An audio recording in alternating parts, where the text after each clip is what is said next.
Affrontare l'ultima parte di questa puntata collinetta di mercoledì 24 di settembre 9:34. Carta d'identità del secondo ospite di stamattina. Il nome di questo ospite lo scopriamo subito e anche il cognome. Eccoli qua. Nome: Furio. Cognome: Tripicchio. Data di nascita: 2/11/1970. Stia attento perché come professione fa maresciallo Carabinieri. dei carabinieri, ce lo metta pure. Infatti, Segni volevo particolari dirlo. Resistente. E chi meglio di Furio F. Tripicchio è resistente. Guardate che fisico anche lui, come Ciro Cicatiello, molto Devo in forma. dare atto, Buongiorno oggi Furio. abbiamo dei grandi figli sul piano fisico. Buongiorno, Complimenti, ben arrivato. Ci siamo sentiti per telefono per questa tua avventura che si intitolava Ammentos, che vuol dire poi storie in sardo. Sì, esatto. Lo sa bene il nostro amico della famiglia dei figli d'arte Medas, Gianluca Medas, che ci ha fatto proprio una trasmissione che si intitolava si intitola così. E la storia in realtà qual è? Volevo raccontare un po' la cultura di un popolo, volevo far sentire un po' la voce di un popolo, più che altro perché credo che la cultura sia l'unica ricchezza che veramente non ci si può levare in nessun modo. Anche se ci stanno tentando con finanziamenti sempre meno rivolti a questo settore. Sì, al contrario di quanto si pensa, invece con la cultura si può mangiare, e anche tanto. Assolutamente, ieri ne parlavamo proprio con un esperto d'arte contemporanea, quindi anzi è molto, perché in quel settore proprio sono capitali su capitali che girano, però è un'altra nel vita. passato, come tu sai, proprio tornando alle dinamiche della dialettica di ieri, la cultura nel passato era considerata una cosa per pochi, per l'aristocrazia, mentre la cultura, se è inserita in un quadro più generale, valorizza tutte le potenzialità di un paese. Esatto. Questo il nome della tua missione, però raccontiamola perché magari qualcuno non lo sa, anche se sui giornali in quei giorni si è scritto tanto. Certo, l'idea del progetto era quella di partire da Cagliari, dal Consiglio regionale, per arrivare al Parlamento europeo di Strasburgo con uno strumento del tutto nuovo per le nostre latitudini, gli ski roll. Ecco, vedi là. Sono degli sci con le ruote, hanno le stecche uguali a quelle dello sci.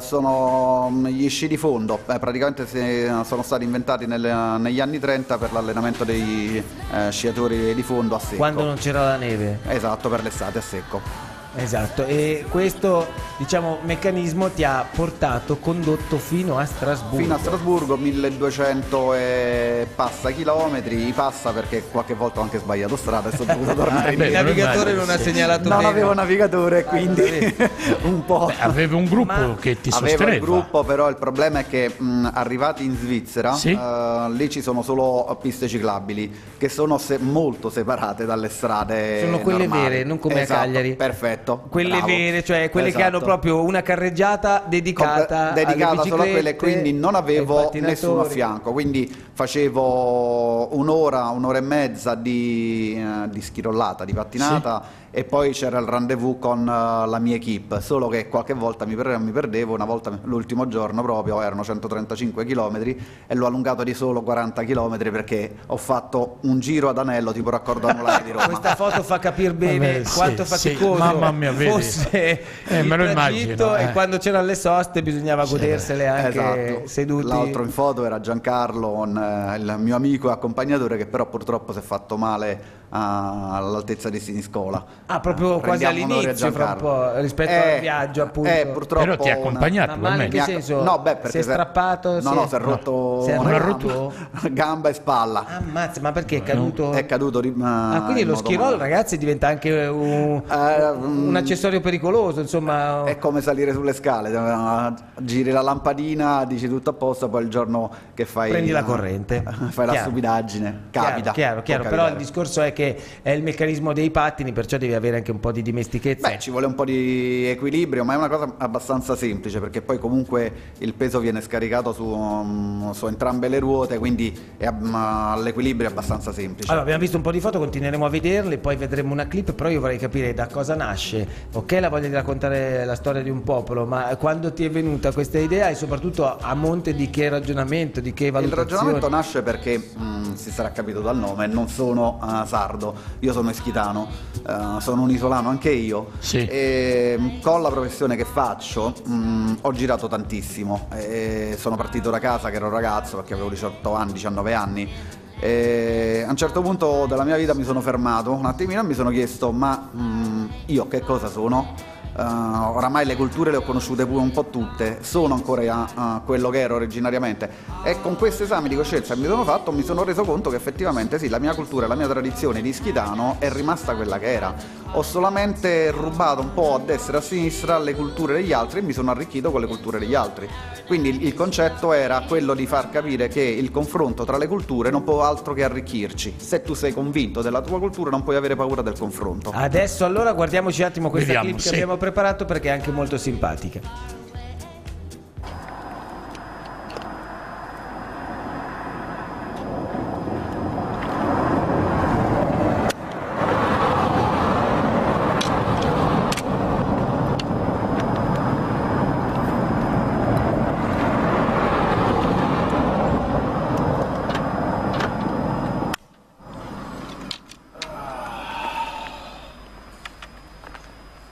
Che dici, non voglia? Insomma. Andiamo? Non c'ho voglia. Andiamo, va. Ciao ciao. Mi vede?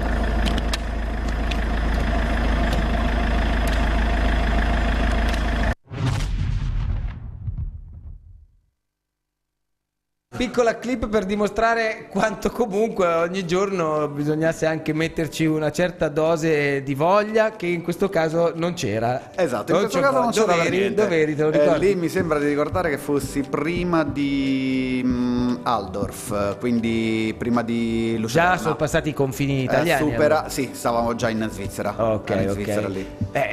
Ogni giorno più o meno quanti chilometri ti toccavano? Una media di 100 chilometri al giorno. Sono usciti, tranne il giorno di navigazione che siamo ripartiti per Livorno da Olbia. Tu hai chiesto al comandante della nave: me lo faccia fare attaccato alla nave, faccio sci nautico. Ma ha detto no, non è possibile. A volte raggiungevi grande velocità. Beh sì, le velocità dei professionisti, di quelli che fanno le gare sono importanti, raggiungono anche 60 km orari. Come una bicicletta. Sì, io ovviamente non potevo tenere velocità simili per grandi tempi, quindi la media della velocità è uscita intorno ai 21 km orari. Beh, come media è sempre alta.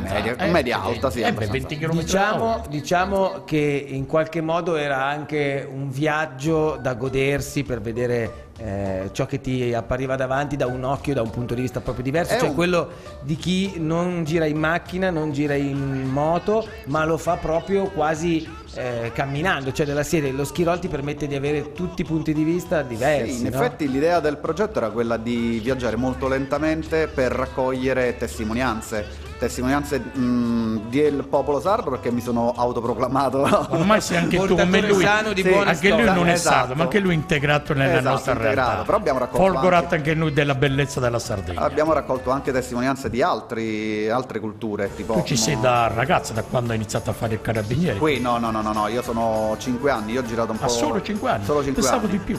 Mi ambiento. Vabbè. Tra l'altro il comandante della caserma di Monastir, la domanda è: quando il comandante è andato via, per quanti giorni? 17 giorni. I topi hanno ballato oppure? No, guarda, sicuramente siamo anche gli altri colleghi. No, guarda che offendo i tuoi colleghi, se i topi ballano, vuol dire che sai, quando non c'è il non capo, svolgono bene. Non c'è il capo, no, si fa lo stesso bene il proprio lavoro, buone mani, però con appunto un po' più di libertà. Tu sei anche preparatore atletico? Sono un preparatore atletico. Allora ci fermiamo, facciamo un attimo una pausa, poi prendiamo anche questo tipo di direzione nella chiacchierata, perché sennò uno dice allora domani mattina mi sveglio, vado anch'io a fare questa cosa. No, bisogna essere anche preparati. Rimanete lì, a tra poco torneremo con un altro ospite telefonico e poi ancora il maresciallo dei carabinieri Furio Trepicchio con noi qui ai Due di Via Venturi. Bene, andiamo al telefono e con noi Luca Sarriu per parlare di un altro argomento molto importante, l'11° congresso per quanto riguarda l'archeologia cristiana. Buongiorno Luca. Buongiorno Matteo, buongiorno a tutti. Allora, saranno 3 giorni molto intensi se non sbaglio, no?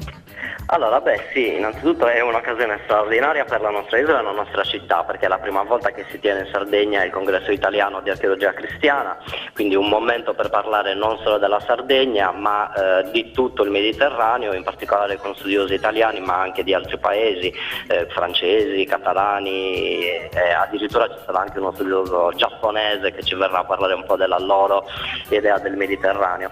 Ed è molto interessante anche il tema scelto, essendo ospiti di un'isola, è quello del rapporto nel Medioevo tra le isole e la terraferma, quindi insomma credo che la Sardegna abbia tutti i titoli per ospitare una kermesse di questo tipo, ecco. Assolutamente. Quali sono i luoghi destinati a questa kermesse?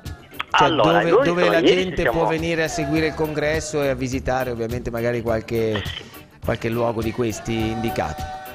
Sì, certo. Allora, i luoghi sono: ieri abbiamo avuto l'inaugurazione all'Hotel Regina Margherita, poi stamattina ci saranno delle visite guidate per il quartiere della Marina, quindi si è iniziati con San Saturnino, poi ci sarà Santa Lucia, con gli scavi che ognuno di voi vede via Sardegna, magari qualcuno si chiede di cosa si tratti, ecco, sono degli scavi di archeologia medievale, poi gli scavi importantissimi sotto la chiesa di Santa Eulalia e quelli altrettanto importanti sotto il Santo Sepolcro, un bello spaccato della vita di Saltato la linea.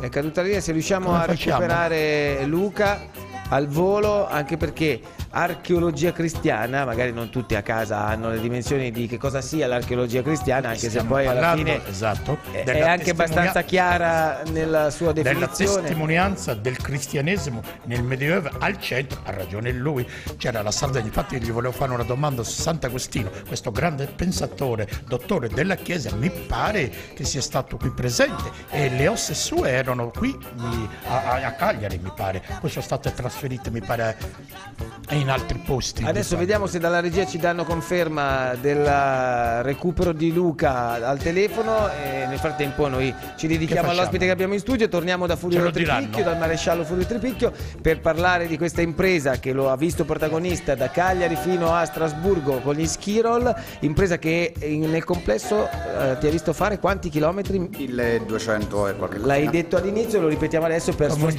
sostanziare questa davvero voglia di portare la voce di un popolo sardo fino a Strasburgo. Ma una volta là, ecco la domanda, una volta là, a chi l'hai portata? Con chi ti sei incontrato? La missiva.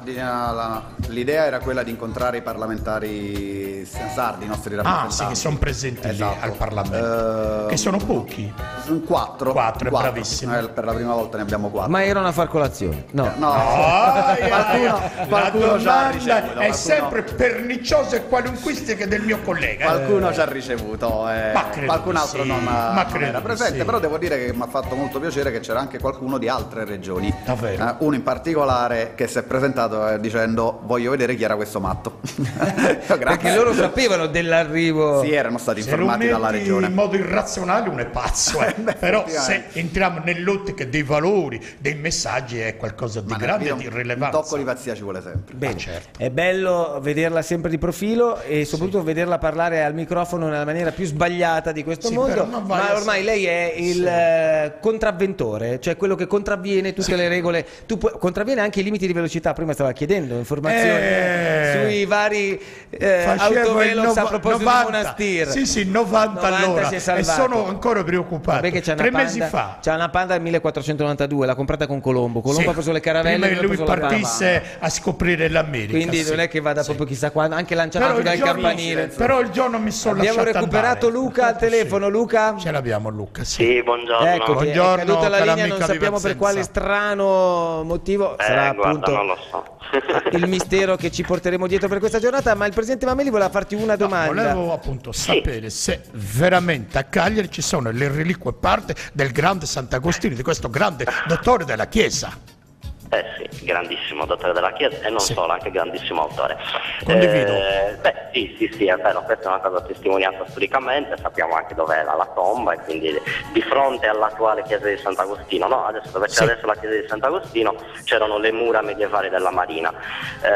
Di fronte, sostanzialmente dove c'è il caffè svizzero, se non sbaglio si chiama così, c'è il cenacolo di Sant'Agostino, una piccola cripta nella quale si trovava il corpo di Sant'Agostino, che attualmente si ritrova a Pavia sappiamo anche molto bene perché si trova Sono lì. stati trafugati Comunque molti, vero? Ma non è stato trafugato, in realtà è stato proprio acquistato. È stato comprato a Cagliari, peraltro c'è però la veste con cui era sepolto Sant'Agostino, quindi una bella reliquia. E poi recentemente, una decina d'anni fa, Benedetto XVI, però forse potrei sbagliarmi, rese alla città di Cagliari parte una piccola parte del corpo, e quindi c'è ancora un reliquiario. Io dicevo prima, Luca, per far capire a tutti che cosa sia, magari sai, alcuni teleascoltatori o telespettatori, insomma li chiamiamo teleascoltatori perché ci possono guardare o ascoltare anche dalla televisione, magari la definizione archeologia cristiana non la mettono a fuoco subito. Vogliamo darne una spiegazione? Allora, l'archeologia cristiana si occupa ovviamente di indagare le modalità con le quali il cristianesimo si è diffuso nell'Europa, nel nostro caso in Sardegna, ma insomma nell'Europa in generale, un po' diverse dall'archeologia medievale, perché ovviamente l'archeologia medievale si occupa anche degli abitati, delle costruzioni civili, della ricostruzione di un contesto abitativo e un contesto di vita di tutti i giorni che non abbia per forza delle componenti religiose. L'archeologia cristiana si occupa ovviamente di architetture funerarie, architetture ecclesiastiche, ovviamente, quindi modalità di sepoltura, modalità di appunto espletamento della vita religiosa. Quindi in questo senso è più focalizzata su questo aspetto della civiltà medievale, che è importantissima. Volevamo sottolineare e far descrivere e spiegare appunto cosa fosse, perché magari non tutti ne sono al corrente. Grazie per averci raccontato l'11° congresso appunto di archeologia cristiana qui a Cagliari. Ciao Luca, buona giornata.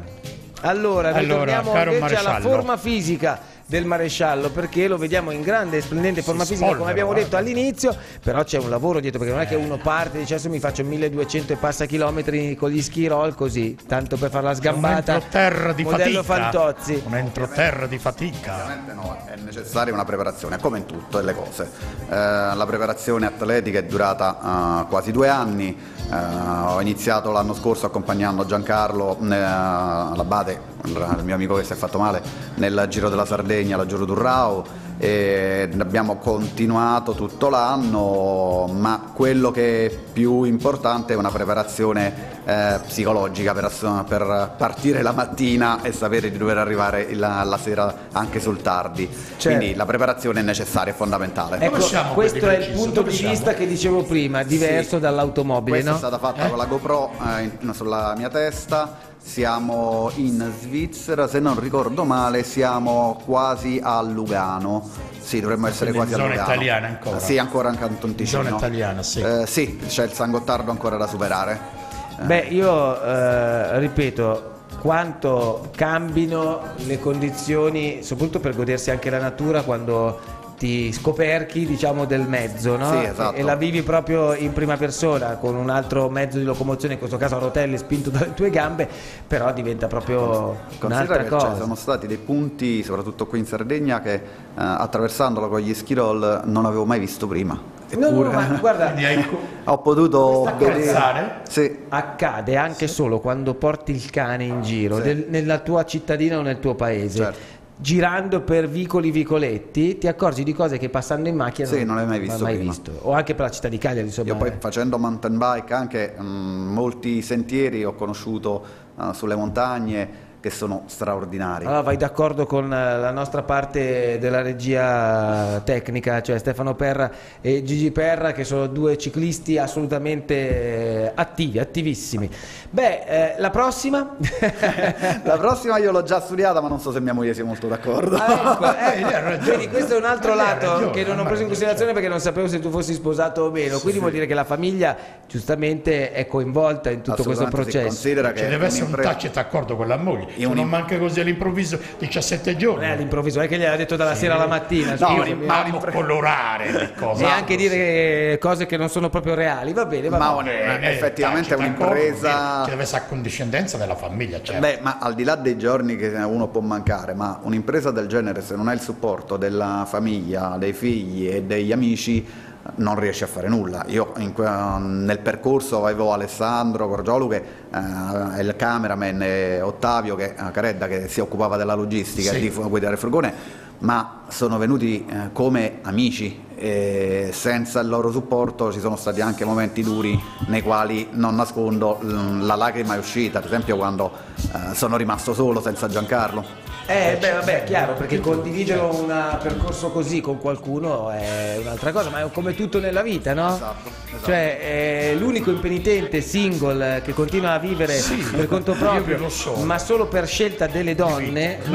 Delle donne, perché vivere con lei sarebbe un incubo, quindi non si chiama colorare, tu ami manipolare la realtà. No, maresciallo, è diverso. Tu devi fare un'inchiesta, lui mi sta calunniando, lui sta attraversando la realtà e io impedisco, attraverso la legge devo difendere la mia integrità. Dico bene, maresciallo? Io conosco vita, morte e miracoli di quest'uomo e anche abitudini casalinghe che una donna non avrebbe mai potuto condividere. Spiega, perché se io alle 2 del mattino se c'è un verso di una poesia che non la ricordo bene, mi sveglio, faccio tacitare tutti, accendo le luci, devo andare a leggere bene. Se il verso risponde la bene. notte di Capodanno come la passiamo? Tanto per leggendo molto lo Zibaldone, il grande libro complesso di Leopardi, e molte poesie sempre concernenti con la famosa tunica nera nella quale io ritrovo tutta la dimensione del tema dello spazio. Con o senza mutande? Con le mutande, che senza mutande. E che devo andare, scusami, a far vedere i gioielli di famiglia? Questo è Capodanno, non voglio raccontarti Natale, la Befana e il resto delle feste. Ognuno trova la propria dimensione. Secondo te avrebbe mai potuto? No, a tutela del genere. Bisogna tutelare le donne, non lui. Quindi io mi rivolgo alla legge, tuteliamo il genere femminile. Ma anche la cultura, la diceva lui. Se io non mi ricordo quel verso, se al 16° capitolo io devo andare a controllare per trovare la mia dimensione. Adesso capite di che problemi purtroppo soffre. La cultura è immensa. Cultura. Di cultura abbiamo parlato anche con questa impresa del maresciallo Furio Tripicchio a Mentos. Le storie credo che continuerai a raccontarle le prossime. Vediamo poi se la famiglia sarà d'accordo, ma ci dicevi hai già pensato a cosa vorresti fare? Possiamo anticiparlo oppure lo lasciamo lì? No, possiamo anche anticiparlo perché tanto ne ho già parlato con mia moglie. Ma con mia moglie pensava alla stampa invece, no? Prima lei, poi tutto il resto. La moglie, certo, se no cambia chiave, la serratura. Sì. E cosa ti ha risposto la tua diletta? Cosa è l'impresa? Allora, l'impresa sarebbe quella di voler raccontare le gesta della Brigata Sassari nella Prima Guerra Mondiale. Davvero? Ricordare anche il grande lusso. Sì, percorrendo effettivamente sì. E come fai a non parlarne? No, io sono d'accordo con te. Sono un cultore io di lusso. Ripercorrendo le trincee a bordo della mountain bike o se no facendo trekking se non è possibile. Che ti ha detto tua moglie? Così chiudiamo il cerchio.